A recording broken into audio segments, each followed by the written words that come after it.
আমার ধারণা আমরা সবাই কম বেশি বিরিয়ানি খেতে পছন্দ করি। বিশেষ করে আমি তো খুবই পছন্দ করি।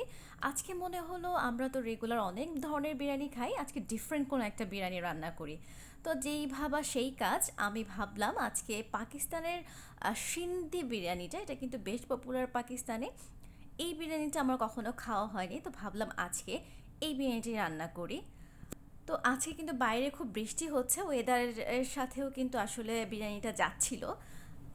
বিরিয়ানি রান্নার জন্য প্যানে আমি পরিমাণ মতো তেল দিয়ে নিলাম, তার মাঝে দুটো মিডিয়াম সাইজের পেঁয়াজ কুচি দিয়ে আমি গোল্ডেন ব্রাউন করে ভেজে নিচ্ছি। এর মাঝে আমি 1 কেজি পরিমাণ গরুর মাংস নিয়ে তাতে 2 টেবিল চামচ রসুন বাটা নিয়ে নিচ্ছি।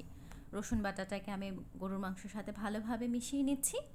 আমি আগেই বলে নিচ্ছি, আমি কিন্তু খুব একটা ভালো রান্না করতে পারি না, কিন্তু বরাবরই রান্না করতে আমার খুব ভালো লাগে। যখন দেশে ছিলাম তখন সত্যি বলতে খুব একটা রান্না করা হতো না, শখ করে মাঝে মাঝে রান্না করা হতো। আর এখন যখন দেশের বাইরে চলে এসেছি, এখন তো আর আম্মুর সাথে নেই, এখন না চাইলেও নিজের রান্না নিজেকেই করে নিতে হয়। তবে হ্যাঁ, রান্না করতে আমার ভালোই লাগে, মাঝে মাঝে নিজের পছন্দের খাবারগুলোকে নিজে রান্না করি।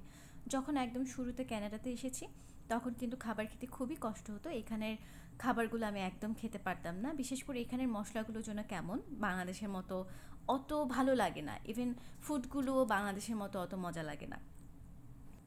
সত্যি বলতে বাংলাদেশকে খুবই মিস করি, বিশেষ করে বাংলাদেশের খাবার, চটপটি, ফুচকা, বিরিয়ানি। সবচেয়ে বেশি যা মিস করি সেটা হচ্ছে আম্মুকে মিস করি।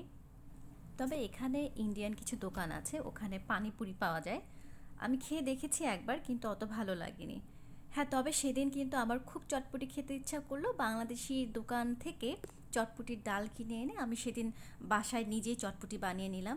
খেতে কিন্তু খুব মজা হয়েছিল, এত মজা হয়েছে যে আমি যে ভিডিও করব, ভিডিওটা আপনাদের সাথে শেয়ার করব, সেটা আমি ভেবেছি রান্না করার আগে। কিন্তু রান্না করার সময় তো রান্না রান্না করতেই ব্যস্ত ছিলাম, একদম মনে ছিল না যে ভিডিও করব। আর খাবার সময় আসলে খেতেই ব্যস্ত ছিলাম, ভিডিও করার কথা আমার মনে ছিল না। তবে চটপটিটা সত্যি খুব মজা হয়েছিল। এই পর্যায়ে কিন্তু আমার গরুর মাংসটা রান্না করা হয়েছে, আমার 2 কাপের মতো গ্রেভি ছিল। আমি গোল গোল করে টমেটো কেটে টমেটোগুলো প্রথমে স্তরে আমি বিছিয়ে দিলাম। এদিকে আমি ধনে পাতা আর পুদিনা পাতা কুচি করে রেখেছি, সেটা বিছিয়ে দিচ্ছি।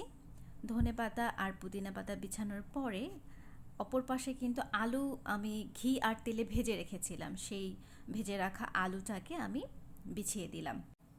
এই পর্যায়ে আমি আলুর উপরে বাসমতি চাল যেটা রান্না করেছিলাম, আমি কিন্তু পুরো সেদ্ধ করিনি, 1/2 কেজি বাসমতি চাল 15 মিনিট পানিতে ভিজিয়ে রেখে আমি রান্না করে নিয়েছি অর্ধেক সেদ্ধ করে। এখন চাল বিছিয়ে এর উপরে ঘি আর একটু ফুড কালার দিয়ে দিলাম।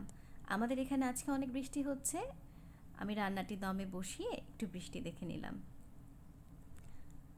15 মিনিট পরে আমি ঢাকনাটা তুলে দেখলাম, খুব সুন্দর একটি ঘ্রাণ আসছে। আসলে ভিডিওতে তো আপনাদেরকে ঘ্রাণটা বোঝানো সম্ভব না, তবে খুব সুন্দর একটি ঘ্রাণ আসছিল। আর একদম ঝরঝরে ছিল আমার রাইসগুলো। আমার আসলে রান্নাটা দেখে, নিজের রান্না দেখে নিজেরই খুব মন ভালো হয়ে গিয়েছে। আমি এতটা ভালো আশা করিনি, আমি ভেবেছি হয়তো চালগুলো নরম হয়ে যাবে, কিন্তু একদম পারফেক্ট ছিল চালগুলো। খুব শখের বশেই আসলে আমার এই পেজটি খোলা। যারা ভিডিওটি এতক্ষণ দেখেছেন, আপনাদের যদি আমার ভিডিওটি ভালো লাগে দয়া করে শেয়ার করে দিবেন, একটা লাইক আর ফলো দিয়ে আমার সাথেই থাকবেন। সবাই ভালো থাকবেন।